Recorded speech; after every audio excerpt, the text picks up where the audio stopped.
Science of Magic with Gwilda Wiyaka is largely an opinion talk show. All opinions, comments, or statements of fact expressed by Gwilda Wiyaka's guests are strictly their own and are not to be construed as those of the Science of Magic or endorsed in any manner by Gwilda Wiyaka, rel-mar Media Company, its affiliated networks, stations, or employees.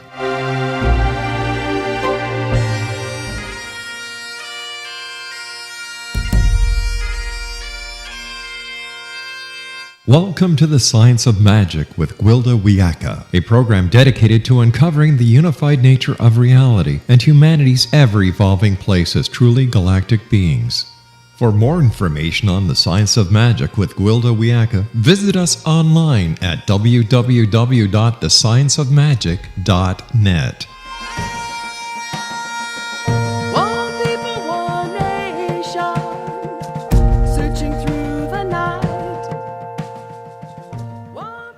Welcome to the Science of Magic, a place where science and magic come together to transform fact into evolving truth.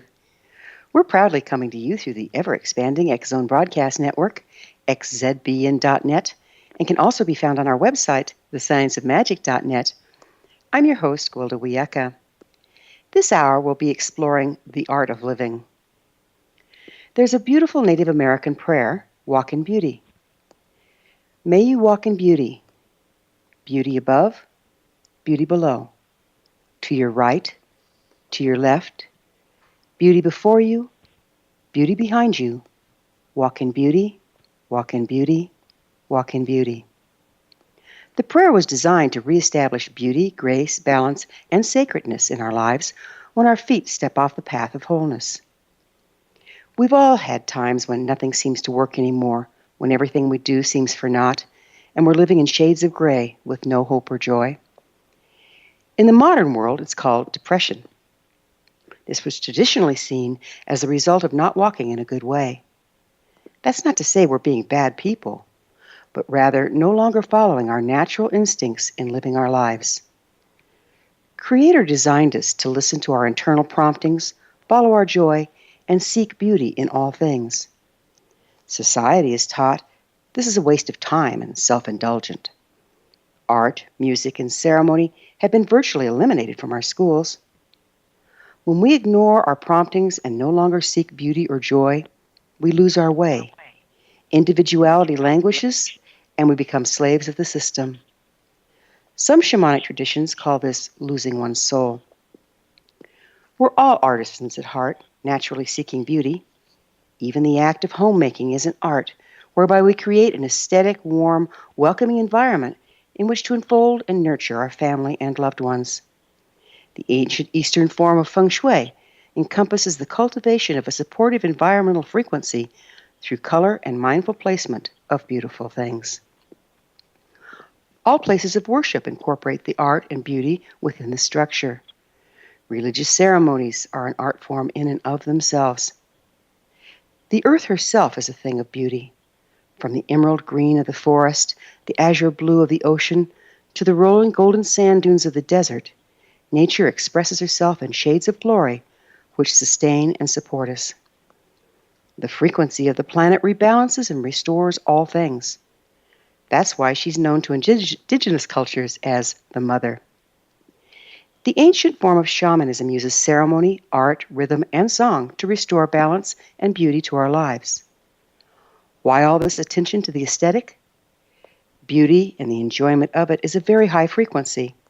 It restores balance and brings joy. In absence of the aesthetic, we languish. Bringing beauty into our lives enriches and enhances all we do and all we create. Our lives and relationships were designed to be a work of art, a source of joy, not a form of drudgery. We find we live ourselves devoid of beauty. It may be time to follow our joy, engage in the art of living, and recreate our world. Our guest this hour, MICHELE Fire River Heart, has been studying shamanism for 12 years. In 2004, the need for sobriety brought her to the form. Experiencing an addictive personality and depression most of her life, she finally found healing modality that worked. Beginning with a one-year addiction program, MICHELE apprenticed to continue her studies. In 2007, combining her passion of art and metaphysics and healing work, Michele created Joy Infusion, a company providing healing art workshops designed for people with no art experience to have fun with the added bonus of healing opportunities. Michele holds many workshops from sacred mask making to land art. In 2009, listening to her higher guidance, Michele closed her business in Ottawa and came to beautiful British Columbia for intensive personal healing. After this commercial break, I'll introduce Michele, and together we'll explore shamanism, healing, ceremony, and the art of living. It could be life-changing, so don't go away. You're listening to The Science of Magic. Prior innovative episodes can always be found on our website, thescienceofmagic.net. The Science of Magic is produced by rel-mar Media Company, Hamilton, Ontario, Canada.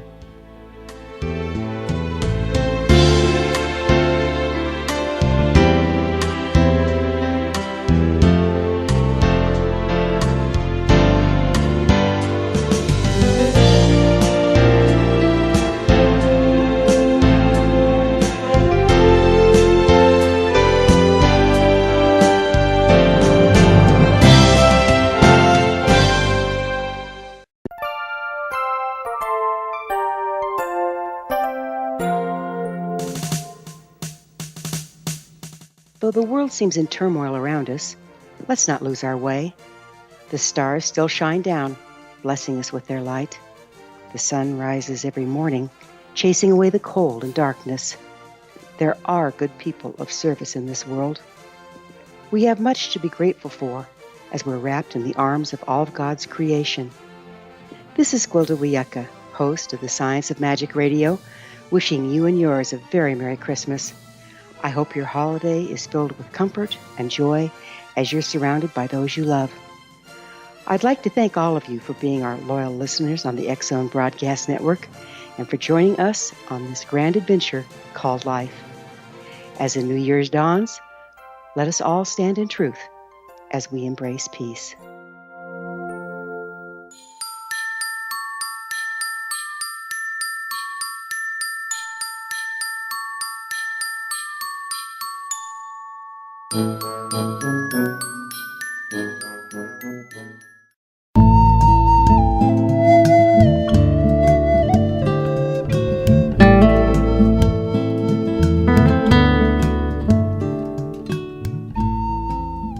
Welcome back. This is The Science of Magic, dedicated to unification and evolution of consciousness. I'm your host, Gwilda Wiyaka. Our guest this hour is shamanic coach and artisan Michele Fire River Heart. Her website, GALAGO healing.webs.com. Michele, thank you for joining us on The Science of Magic. Wonderful to be here, Gwilda. Tell me, was that your given name or did you take that on later on in life? That's my medicine name. So your medicine name represents your energy in this lifetime, not in other lifetimes. Your spirit name represents your name that you're known throughout lifetimes. So you can either do a ceremony to pull your medicine name yourself, pulling being pull it into this reality, so to discover, or you can. At that time, I didn't have the knowledge, and I asked someone to do it for me. And his vision was a vision of a lava flow with heart-shaped rocks flowing down it. And so the fire river is hyphenated to represent the lava. Oh, nice. Yeah. So your story is not an uncommon one. Like many of us, you've struggled with addictions and depression. Would you explain how shamanism helped you overcome this? Yeah, what it did was I had done tons and tons and tons of head work and looked into every modality I could find that wasn't spiritual, but just head work, right? And I still couldn't stay sober. And one day I was in Ottawa at the time, and we had one of those metaphysical magazines that advertised things, and there was this ad for this program called Healing Broken Circle, which was a meld between shamanism and Gestalt therapy.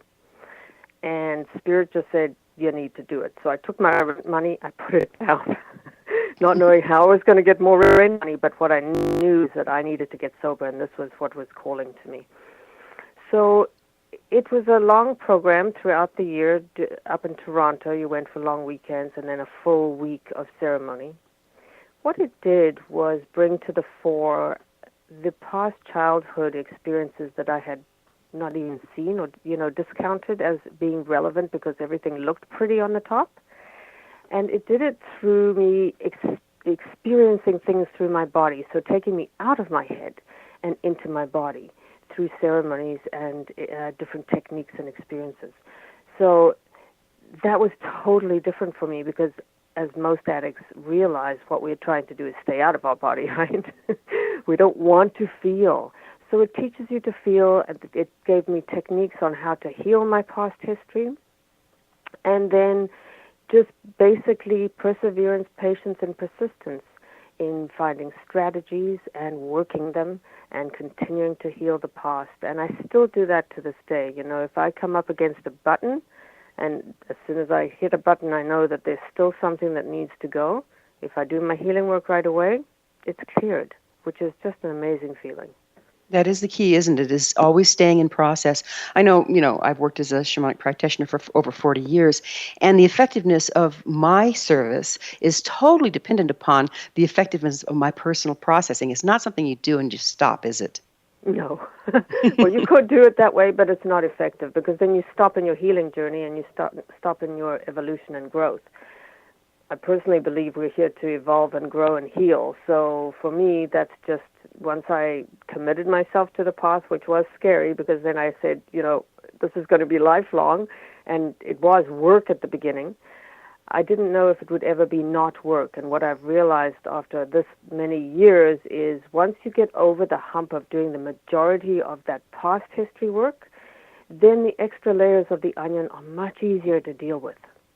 There comes a time in that process where we kind of heal beyond society, and that makes us the trailblazers, if you will, into evolution. Do you agree with that? I'm not sure what you mean about evolution, but as far as standing in leadership and being mirrors for others, yes. Yeah, that's what I was talking. What is, speaking of which, what is your definition of shamanism? Well, for me, and there's very many different types of shamanism, so listeners do not think that this is the be-all and end-all. This is just my take and from my particular tradition. It is a way to heal in the world and come back into balance and give you techniques and ceremonies to continue your life journey in beauty and power. Very nice. Why do you think it works when more modern-day approaches often fail? Well, this is again personal, but I think we have, because of our modern societies, lost our spirituality or religion, whatever you believe in. We've lost our connection to spirit, and we've lost our communities for the most part. So our support structures have all fallen away in a very quick period of time. What I find shamanic traditions tend to do is bring you back into balance through the earth, through community, through being connected. I feel it's so dramatically. I live in the country now, and I need to for my sobriety, but what I also feel is the energy shift. I go over to the city to work, and it takes so much out of me because everything's concreted, there's so much noise, there's so much energy blaring at you. It's very hard to stay grounded. So shamanic traditions help you have that base of being connected so that when you go into an environment like that, you have strategies and skills to stay back and come back into balance when you leave that and hold the best balance you can when you're in that environment. That is the gift we bring, isn't it? Is by standing in true nature and taking that wherever we go, then it's available wherever we are. Yep. Yeah, and depending on how healed I am and on that particular day, because it varies, right? Yeah. It varies on what day I'm like the warrior and another day I'm like the wailing child because, I mean, in addiction you say, what is it, help? I forget it. But there's triggers, right, in our staying in balance. And those are the pieces that still need healing.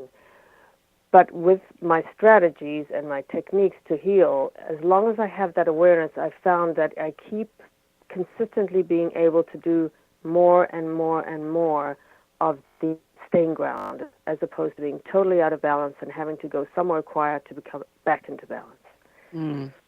Were you disassociative? No. That's I good. mean, I suppose that sometimes if I was high, I might have been disassociative. but right. But honestly, that was relief back then.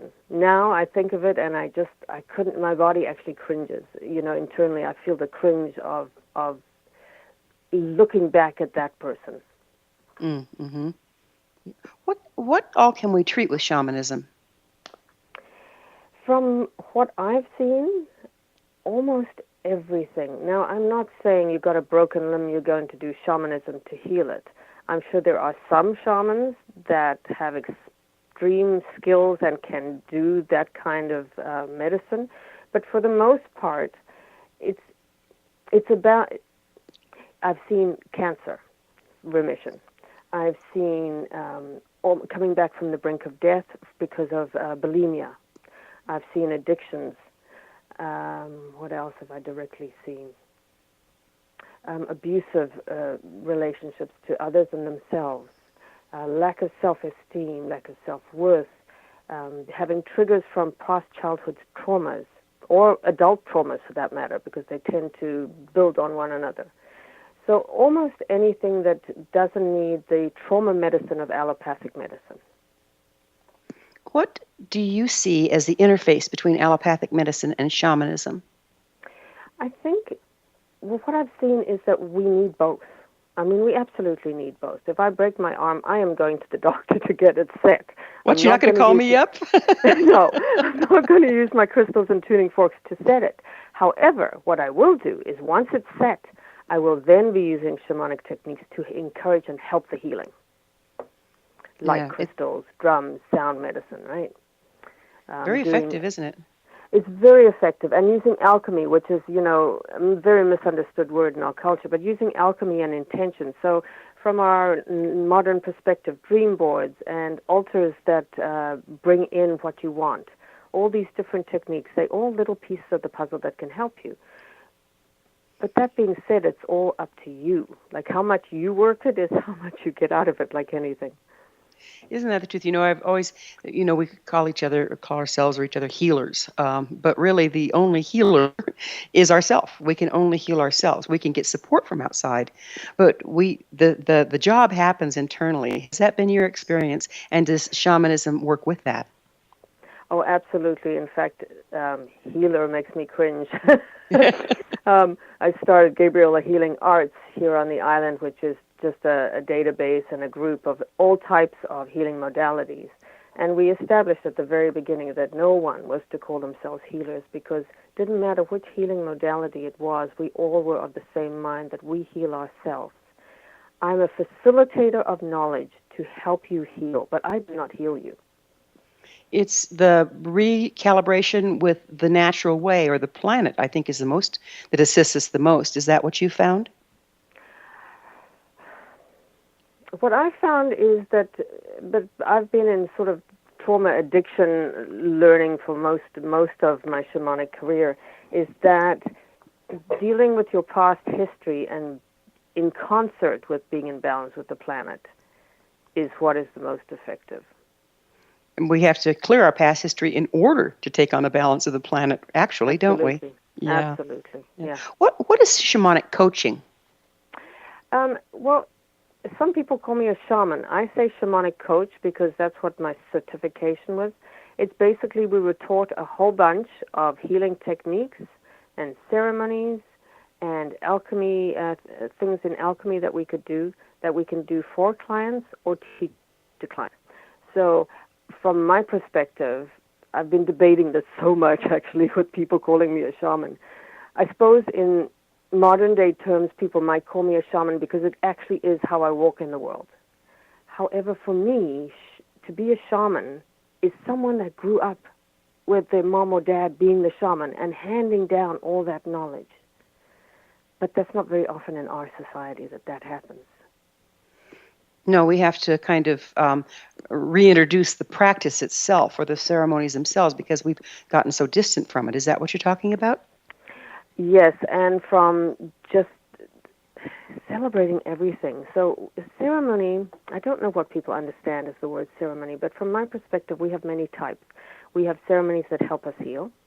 We have ceremonies that celebrate certain points in life, like the rites of passage. So anything from that becoming sober and having held it for X number of years to your 16-year-old child becoming a woman or young man becoming a man, all these different ceremonies, it has such an impact on your journey when you have community around you going through a transition like that in ceremony with you.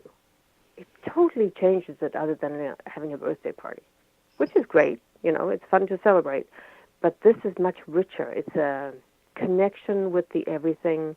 It's taking your own power while being supported by your community, by your family. Mm. We're going to have to take a quick break, but I would love to pick up, because ceremony is a hugely important topic. I'd love to pick up with it on the other side of the break. Michelle and I will return to our discussion. We're coming to you through the land leading edge of paranormal broadcasting, the X Zone Broadcast Network. Don't miss the other fine shows and hosts on xzbn.net. You're listening to The Science of Magic, thescienceofmagic.net. I'm Gwilda Wiyaka. Michelle and I will be back. We'll talk about ceremony, so don't you go away.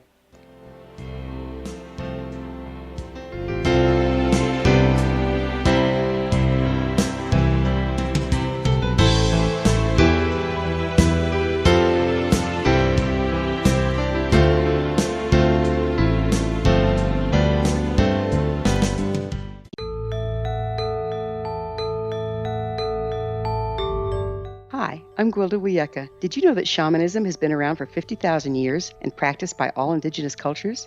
These ancients understood there's more to healing and health than just the physical. All 4 levels, physical, emotional, mental, and spiritual, must be addressed in order for us to enjoy healthy, abundant lives. To find quality shamanic healing you can trust, you need look no further than Path Home Long-Distance Shamanic Healing Program.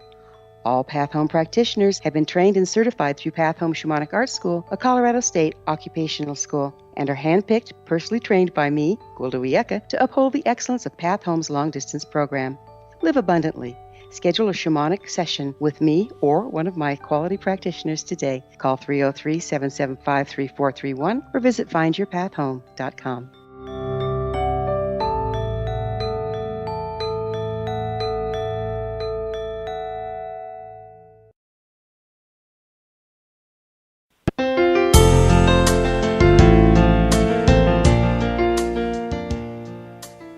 Welcome back. This is The Science of Magic, a place where magic and science come together to promote enlightenment. I'm your host, Gwilda Wiyaka. Our guest this hour is shamanic coach and artisan Michele Fire River Heart. Her website is GALAGO, healing.webs.com. Michele, we were talking about ceremony. How do you, what's the shamanic concept of ceremony, and what do you think is the value and purpose of it? Okay, so with us, all ceremonies, for the most part, if they're healing ceremonies, start with us, smudging the space and yourself and creating a medicine wheel, which is it's 8 points on a compass, and you call in certain energies, and you create the center of the circle as the space you're going to do your ceremony in. Then ceremonies are all individual, and we tend not to talk about them unless you're doing them, about to do them, because ego has a very cunning way of talking you out of ceremonies. So it's best to just say, yes, I'm committing to a ceremony, and then you hear nothing more until you arrive on the day. The value of it is that it doesn't allow ego to pop you out and give you excuses to not go. You can manifest a fabulous illness just to not go to ceremony. My girlfriend and I that did the Healing the Broken Circle together, we had to drive up to Toronto from Ottawa all the time, and we would never want to go. We would never want to go, and we're going, okay, what can we do to not go? And then the other one would say, well, we have to go. We have to go. Yes, I know, but I don't want to go. And we would do this dance for a good long time, but we're on the way. It's just the ego making you nervous, because you are nervous, because what it knows is that it's about to lose some power. Because when you heal, you give back to the spirit and you take away from the ego. Not to say the ego is bad. It's a wonderful teacher, and I'm glad it's there, or I would never have healed. But that's the little dance. So from there, what ceremony does is that, first of all, you call in alchemy as well. So it shifts the time. So when you have a wonderful experience, how the time goes faster, And when it's awful, it slows down, right? Well, ceremony just alters time completely. What I've noticed and others is that when you're in ceremony, time really has no meaning. You come out of ceremony and you haven't a clue how long it took. And that's because you are in an altered state, without drugs, without anything. You have just called in alchemy and you have committed to ceremony, and that shifts the energy. And it allows you to be in a place of neutrality so that you can call up hard parts of your history, do your work to let them go, your forgiveness work, your acceptance work. It also illuminates things that you didn't know were there. They just pop up because of the design of the ceremony. So that's probably why our ego is kind of resisting it, right? Because it's going to be altered if we bring up things that we don't know, bring them to consciousness. Absolutely. Yeah, absolutely. Would you speak to ceremony as an art form? Some parts were. I've walked 2 different pathways, and we had healing ceremonies that we did sand paintings. There was a sand painting that was particular to each ceremony. We have a lot of art in lots of the ceremonies. I had one taking back my power, and I made a huge staff of power that I have in my home to this day. And what I find the value of making sacred things through art is that you then take it home.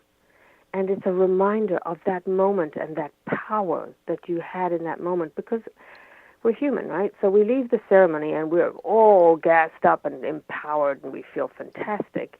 And then we go back into the regular world. And when you have enough distance from that ceremony, you can forget about how powerful and how much healing you had done. And looking at that stick, I always remember a moment that I drew a line in the sand with that completed stick. And if I'm ever wavering and, ego's getting the better of me, I look at that stick and I'm like, okay, no, absolutely not. I have done the work. I'm done with this. So they're tools, and they're very useful. So if I put this in kind of a pseudo-scientific format, the ceremony builds subroutines to change our behavior and our experience, and the objects of art are symbolic of that brings us back into that space, drops us back into those neurological pathways or subroutines. Does that add up for you? Wow, I'd never thought of it in those terms, but yeah, that does. That's why we're the science of magic, right? We got to have a little bit of both. Shamanism involves many art forms: drum, rattle, mask, and shield building to rhythm and dance and song. Why do you think the arts are considered so important in shamanic practices? Why do people wear crosses? Right? They're symbols, and most of them, from my experience, we make them in ceremony. So they are very sacred. When you do anything that way, when you give birth, and some people will relate, some won't, but when you give birth, you have created that child. And even if you're not the birthing person, if you have anything to do with that child's growth and evolution, you have birthed that child. And that experience is incredible. It's incredibly sacred. Well, I see all those tools as little births, and they're actually part of you. I find even if you buy something that has been created in that way, and not just created for art, you can feel there's a different energy. It's really amazing. Interesting. Yeah, it's amazing, isn't it? Yeah, that's why they call them power tools, right? Yep. I teach a class called Power Tools, and I'm a master drum builder in the Lakota way. And we're very mindful to give gratitude for every object clear back to its origins that we use in creating a sacred tool. Can you speak to that and gratitude? Yes, and I can put it in very simple ways of everyday life. I started to bless my food before I ate it, and thank all the energies that went into creating that food, and thank them for their giveaway. Giveaway being that they gave of themselves for me, for my nourishment. And what I noticed, the huge shift for me was that now I look at a coffee and I don't see coffee. I see the person picking those beans wherever in the world, but not in my part of the world, right? And the cow that gave the milk, or the almonds that were grown for the milk, whatever you use. it totally shifts your perspective. But it also really, it makes my heart sing in a way to do any kind of honoring. It just changed it. So before I started the show, I asked for help from a certain entity that I work with, and I did an honoring. And it feels like that makes a connection, an energetic connection. It's amazing, yeah. Yeah, a way to say thank you, right? Yeah, exactly. Before we do these shows, I set up sacred space where I'm working, and set up a container for us to work out of in a sacred way to best serve all concerned. And boy, it really helps. It makes such a difference. Why do you think aesthetics and creating art can be so healing? Well, because I think personally that art, particularly art we create for ourselves, is pieces of ourselves, pieces of our soul. They are an easy way to see your own beauty, right? When I create art, it's even if it's not for sacred tools, but just art for art's sake, I always look at that and smile. I've never made a piece of art where I've gone, eh. I have in the middle of it, right? But until I get the, And I think that's because it is a piece of me. In fact, I lived with my teachers, and so I knew a lot of my community before they'd ever seen my home, because I didn't have a home. I lived with the teachers. And I was a very, very angry little girl when I went into healing. So that was the first experience they had with me, this angry person that actually frightened people. I find it humorous now, but I do understand it. And then I had one friend, like 3-4 years later, come into my home. And she stood around and she looked and she went, oh my goodness, now I see your spirit. Right? She had never seen the beauty side of me to that extent where it was externalized, because I'd always been on my intense healing journey when I'd walked with her. Very interesting. And I find that's true with other people. You go into someone's house, and that tells you a lot about that person. It is the same with art, except I think to an even greater extent, because as kids, we just make art, right? We don't judge it. So if we get into the space of creating art without judgment, that's just, it's amazing. It's our soul just being expressed into form. So how can art heal? Well, so I blended actual art with healing. So one of the things I did was mask making. So I took a concept I'd had a ceremony with and put it into a more an easier form so that it's not so hard. So the path I walked, shamanism, it's extremely edgy. What I've learned is to have different layers of edginess so that I can afford healing opportunities for more people than less. So I created this mask making. So you make a mask that you put on made of your face, and you work with a partner. So now imagine you've got either you're putting gauze and plaster of Paris on another person's face, or you're receiving it. Both ends of that experience are extremely edgy. So my job working with those two people is that when they hit those edges, so for the person having the mask on, quite often it's claustrophobia, right? Yeah. Right? For the people that are putting it on, I saw a lot of judgment. I'm not doing it right. Oh, it's good. You're going to hate it. I'm not doing it right. All these things are opportunities to heal. So I would work with them and give them techniques to move through that. At the end of the day, with the painting and everything, that also illuminates things for them, because they would paint what they showed the world on the outside of the mask and what they truly felt inside themselves on the inside of the mask. And again, because you're working in a form that is easier to not be judgmental about, because you're just coming to express something without it being pretty. I always told my clients, art doesn't have to be pretty. It just has to be a representation, symbolic representation of what you are feeling. And so it brings up things that they never knew. They would look at the inside and go, yes, okay, I kind of knew that, but I didn't know that.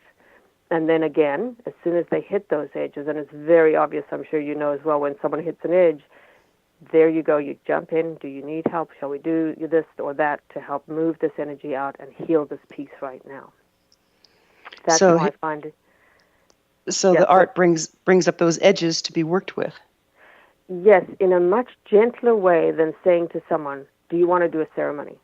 Right? And healing ceremony. Because healing ceremony, as opposed to healing art workshop, there's a very different energy in our mental constructs of those Absolutely. words. Absolutely. Right? Well, we're going to have to take another little break here. Michelle and I will be back shortly. You're listening to The Science of Magic, thescienceofmagic.net, the place where altruistic professionals of science and the esoteric create common ground for the betterment of our world. We're brought to you by the leader in paranormal, spirituality, and alternative health programming, the X Zone Broadcast Network. They can be found at xzbn.net.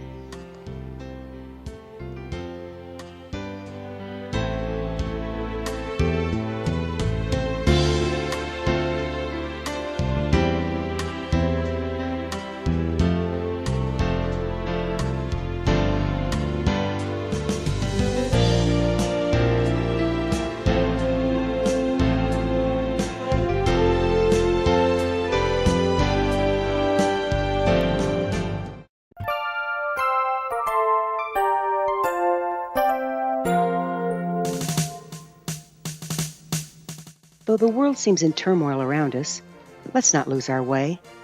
The stars still shine down, blessing us with their light. The sun rises every morning, chasing away the cold and darkness. There are good people of service in this world. We have much to be grateful for as we're wrapped in the arms of all of God's creation. This is Gwilda Wiyaka, host of the Science of Magic Radio, wishing you and yours a very Merry Christmas. I hope your holiday is filled with comfort and joy as you're surrounded by those you love. I'd like to thank all of you for being our loyal listeners on the X Zone Broadcast Network and for joining us on this grand adventure called life. As the New Year's dawns, let us all stand in truth as we embrace peace.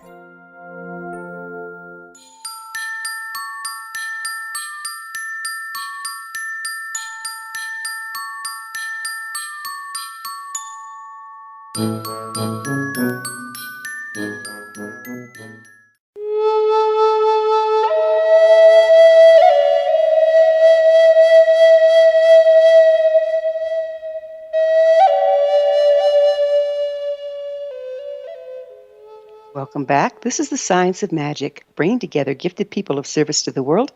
I'm your host, Gwilda Wiyaka. Our guest this hour is shamanic coach and artisan Michele Fire River Heart. Her website, GALAGO, healing.webs.com. Michele, would you tell us some about your training? Who'd you study with, and where'd you get your shamanic coaching certificate?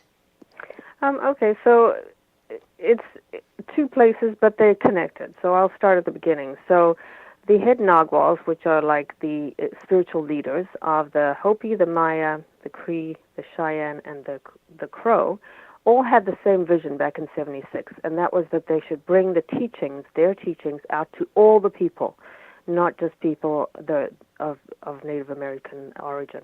And so they braided their knowledge and offered it to everyone. And so that was the pathway that I started on.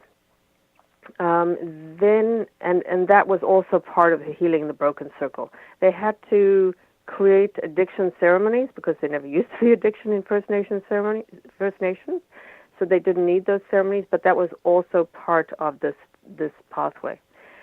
Then one of the top road people, which they traveled the road doing teachings, etc., decided to branch out on her own because she wanted to make the teachings more autonomous, less structured as far as, so if I have a gift as a crystal doctor, I can do that without jumping through a lot of other hoops, which I'd have to have done on the other pathway.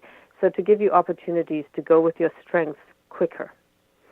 And so I studied with them and lived with them for 3.5 years, although I had also taken a number of years in Ottawa with their program. So I started the coaching program in Ottawa and then finished it at their house.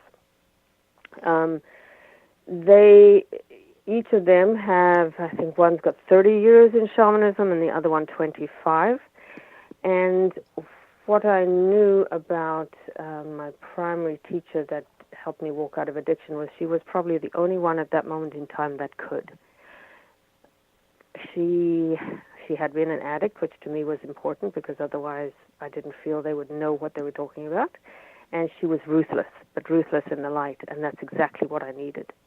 So it was very interesting.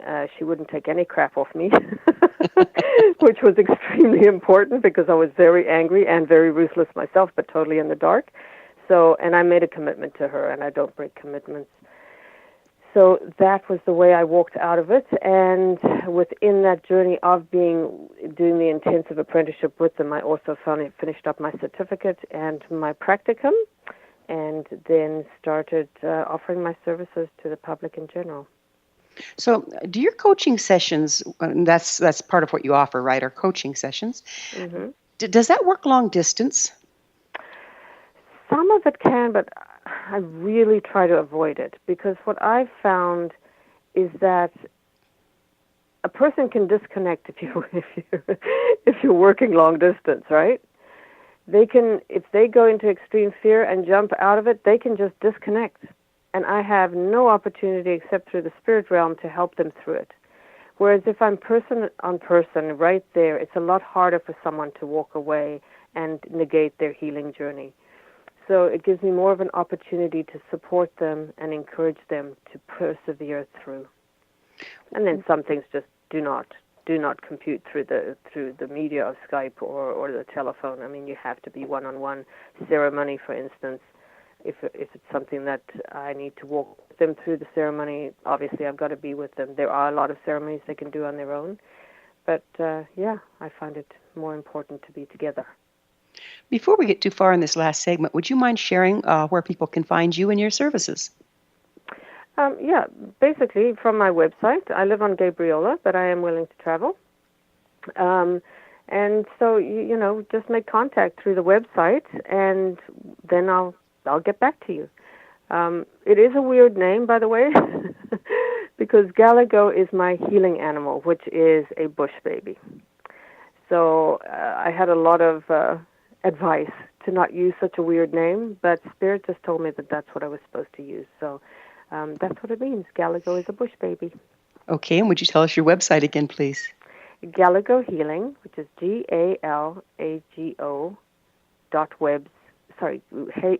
GalagoHealing.webs.com. Perfect, thank you. So what can a person expect to gain from a shamanic coaching session? Well, what I do is I work with them where they're at. So that's the first question. What is your intent today? Like, what is coming up for you? Because we can say, okay, I want to address my past history, but that's a really huge subject. What's ready to heal is what's bugging you right now. So that's what we do. And how much a person gets out of this is how willing they are to negate their ego and do their work. And how much it resonates too. I mean, I always talk to someone on the phone before they come to see me so that we can ensure that this is resonating for them. This is the pathway. Shamanism is fabulous for me. It's the way I heal, but it's not for everybody. Yeah, that's so true. It's some people just have too much standing between them and trying something so very different from our prior traditions that it's just they just get in their own way with it. I've certainly seen that. So finding that it's a good fit is so important. How do you find that the shamanism you practice differs from the indigenous forms? Honestly, I don't know a lot about the indigenous forms. I have no Native American blood or First Nations blood. The little bit I've seen is that now with how we do it, we were encouraged that we blend all of our healing arts. So if you've taken Reiki or you've taken some other massage therapy or whatever, work with all your gifts. So we don't honor necessarily the historical traditions. I have a friend that is First Nations and walks the very traditional pathway, and for me, it pushes too many buttons in terms of how much we've evolved and grown with sexuality or sexism, things like that for me don't work. Now, that could be because of my past history, but that's the difference I see. So, who knows? Yeah, it's interesting. And I always say, well, so when was the tradition? I mean, it was a matriarchal society, most of our indigenous people on this continent, until the black robes came. So traditionally, it wasn't patriarchal. Traditionally, it was more matriarchal. So, there's a dogmatic adherence to some traditions that aren't the original traditions. And I understand how that can be difficult to work around. You mentioned working with your teachers to recreate your life. What do you mean by recreate a life, and how does one do that?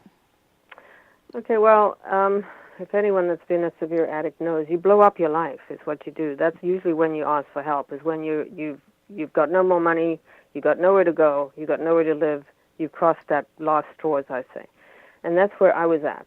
I had 3 weeks I had a month to get out of where I needed to live, where I was living, and I knew I had no money to move anywhere else. I was so in addiction that I was starting to impact my business life, which I had never done before, and I was totally desperate. I had no more hope, and it was my only blood warrior sister that said to me, "You need to leave your life, Michelle." And I said, what damn difference is that going to make? I've done Healing the Broken Circle. I've done addiction ceremonies. Nothing has worked. What difference is that going to make? And she said to me, you cannot hold your sobriety in your life, because my life was full of addicts and full of stress, right? And I had tried and I had tried and I had prayed and I had done the work, but it wasn't holding because I couldn't hold it in that environment. So I had to actually leave everything, and I mean, I left everything. My teacher gave me 3 weeks to come out here, because she had never done it before. I had anyone to come and stay with them to heal. And on the phone, when I asked her, she said, well, I'll get back to you. I've got to ask my partner. And she got back to me, and she said, we say yes, but you will be here for 3 months minimum, and you will be here in 3 weeks. And I went, but? And she said, I know you can do it. Click. But you know what? I did. I look back and I don't know how I did, because I was in deep addiction, but I recycled everything I owned pretty much. What little I kept, I put into 5 different places, 5 different people's homes or barns or whatever. I manifested $5,000 when I had 0, and I was out here in 3 weeks just shaking and baking. So that was the start. That was the big step, right? That's the hardest part. And then, and she did one big thing. She said, you're not allowed to bring your car, because she knew I'd probably run. So I literally left my child, closed up 2 businesses. My child was an adult living on her own at that point, but she was still very young and needed me. So it was big, because I knew I was abandoning her. But I had to abandon her to save my life. And I left my partner, who I'd been with for 11 years. I left it all. I just left it all. And then I started the work, the actual work. And little by little, more and more I healed. I had made a commitment to myself to not leave that land until I knew I could hold my sobriety. And it took 3.5 years. Time flies, and we're out of it. Michelle, thank you so much for your beautiful heart-to-heart sharing and your work in the world. Thank you so much. Bye-bye. Our guest this hour has been shamanic coach and artisan Michele Fire River Heart. Her website, GALGAGO healingwebs.com. This has been The Science of Magic. Remember, you can always listen to past thought-provoking episodes on our website, thescienceofmagic.net.